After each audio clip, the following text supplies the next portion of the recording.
আমরা পশ্চিমবঙ্গের সুন্দরবনে অবস্থিত ঝাড়খালির একটি সংক্ষিপ্ত ভ্রমণের সাথে শুরু করছি এই প্রিয় ভ্রমণ কাহিনী।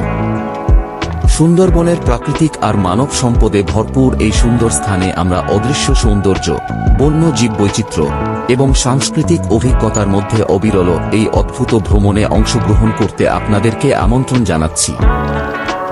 আমরা আমাদের নতুন গাড়ি বোলেরো নিয়তে আমার বন্ধু এবং তাদের পরিবারের সাথে বারাসত থেকে সকাল ৮টায় ঝাড়খালির দিকে যাত্রা শুরু করি।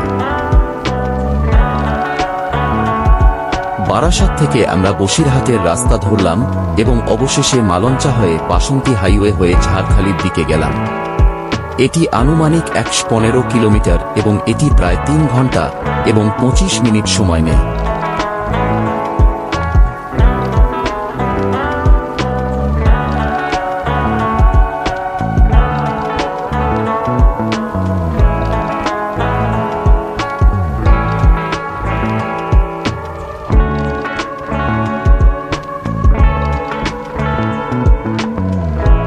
আমরা বাসন্তী হাইওয়ের দিকে রাস্তা ধরে যাত্রা করার সময় আমরা অত্যাশ্চর্য সবুজের দেখা পেলাম। দৃশ্যটি উপভোগ করার জন্য আমাদের দ্রুত থামতে অনুরোধ করে। গ্রামের অভ্যন্তরে শিশুরা রাস্তায় নেমেছিল এবং সর্বোত্তমভাবে খেলাধুলামূলক কার্যকলাপে নিযুক্ত ছিল, নিজেদেরকে সম্পূর্ণরূপে উপভোগ করেছিল।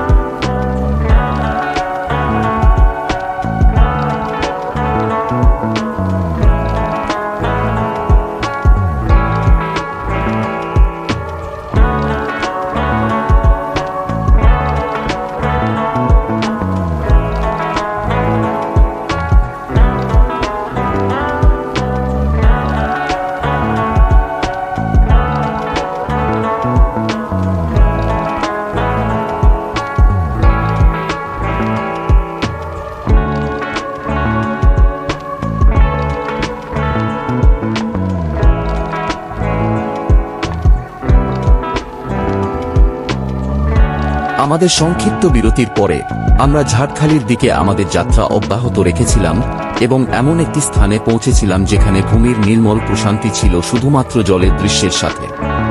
পাখির কিচিরমিচির এবং একটি মৃদু বাতাসের দ্বারা শান্তিপূর্ণ পরিবেশকে উন্নত করা হয়েছিল, যা একটি গভীরভাবে প্রশান্তিদায়ক এবং শান্ত পরিবেশ তৈরি করেছিল।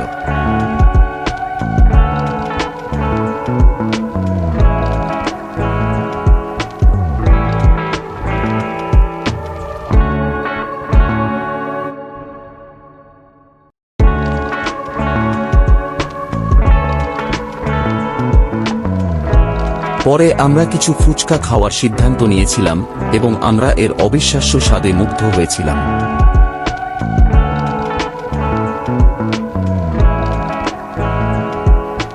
বালিখাল ফেরি ঘাট থেকে আমরা ১২৬ নম্বর লটের দিকে রওনা হলাম ঝাড়খালি নৌকা ঘাটের দিকে।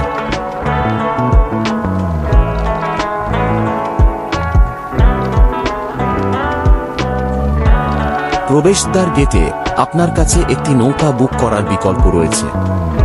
একবার জাহাজে উঠলে আপনি নদীর ধারে একটি নির্মল এবং মনোরম নৌকা যাত্রার স্বাদ নিতে পারেন। ভাগ্য আপনার পক্ষে থাকলে যাত্রার সময় বাঘের মুখোমুখি হওয়ার সম্ভাবনা রয়েছে।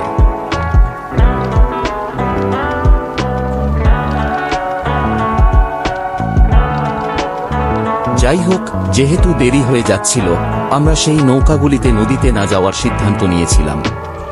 পরিবর্তে আমরা আমাদের বন্ধু এবং পরিবারের সদস্যদের সাথে মানসম্পন্ন সময় উপভোগ করে সেখানে থাকার সিদ্ধান্ত নিয়েছিলাম। প্রাত্যহিক জীবনের ব্যস্ততা থেকে মুক্তি পাওয়ার জন্য জায়গাটি নিখুঁত হয়ে উঠেছে।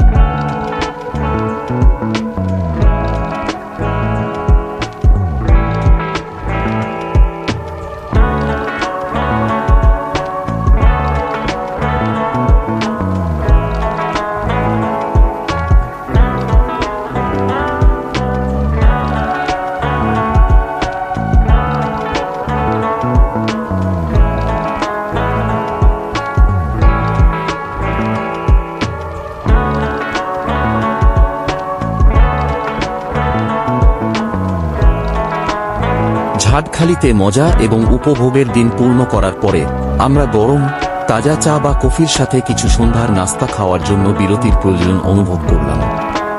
তাই আমরা আমাদের ইচ্ছা পূরণ করতে ঝরে জল জঙ্গল ইকো রিসোর্ট দেখার সিদ্ধান্ত নিয়েছিলাম।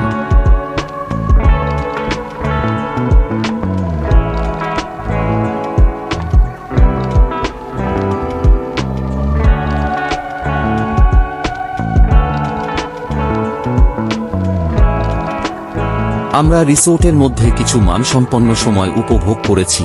এর সুন্দর এবং সুসংগঠিত অভ্যন্তর দেখে অবাক হয়েছি।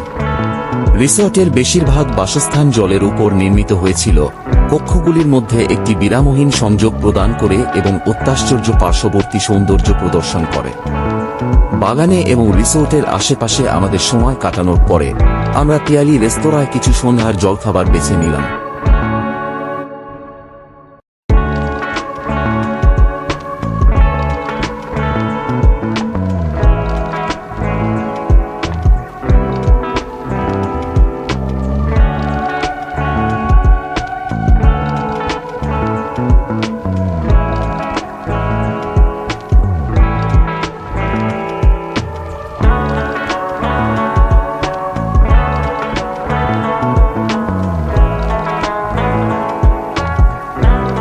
রিসোর্টের ভিতরে প্রচুর জায়গা ছিল এবং আমরা একটি মঞ্চ আবিষ্কার করেছি যেখানে উন্মুক্ত প্রোগ্রামগুলি পরিচালিত হয়।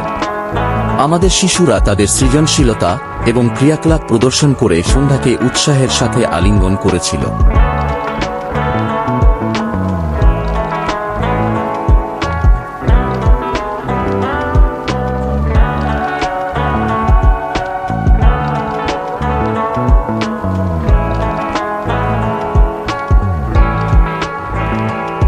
পিয়ালি রেস্তোরাঁয় সন্ধ্যার জলখাবারে লিপ্ত হওয়ার পর আমাদের দিনের ঝাটখালি ভ্রমণ শেষ হয়।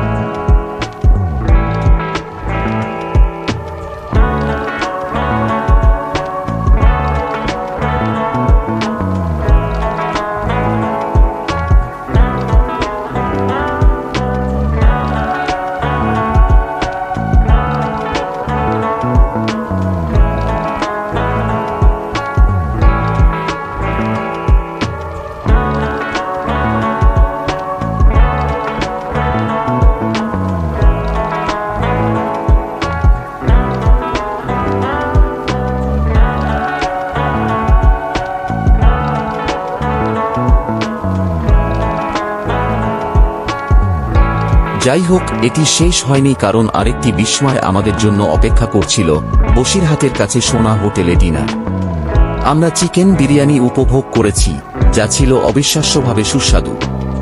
হোটেলের কর্মীরা এবং পরিবেশ আনন্দদায়ক ছিল, আমাদের সামগ্রিক ডাইনিং অভিজ্ঞতা যোগ করেছে। রাতের খাবার সেরে আমরা বারাসতের বাড়ি ফেরার যাত্রা শুরু করলাম। আমরা ঝাটখালিতে আমাদের একদিনের সফরের সবচেয়ে বেশি করেছি এবং একটি দুর্দান্ত সময় কাটিয়েছি। আমাদের সমস্ত দর্শকদের এই ভিডিওটি দেখার জন্য আপনাকে ধন্যবাদ। আমরা আশা করি আপনি ঝাটখালির এই ভার্চুয়াল ট্যুরটি পুরোপুরি উপভোগ করেছেন। অনুগ্রহ করে শেয়ার করতে এবং আমাদের ইউটিউব চ্যানেলে সাবস্ক্রাইব করতে মনে রাখবেন। কানেক্টেড টক। আপনার সমর্থন আমাদের জন্য অবিশ্বাস্যভাবে মূল্যবান।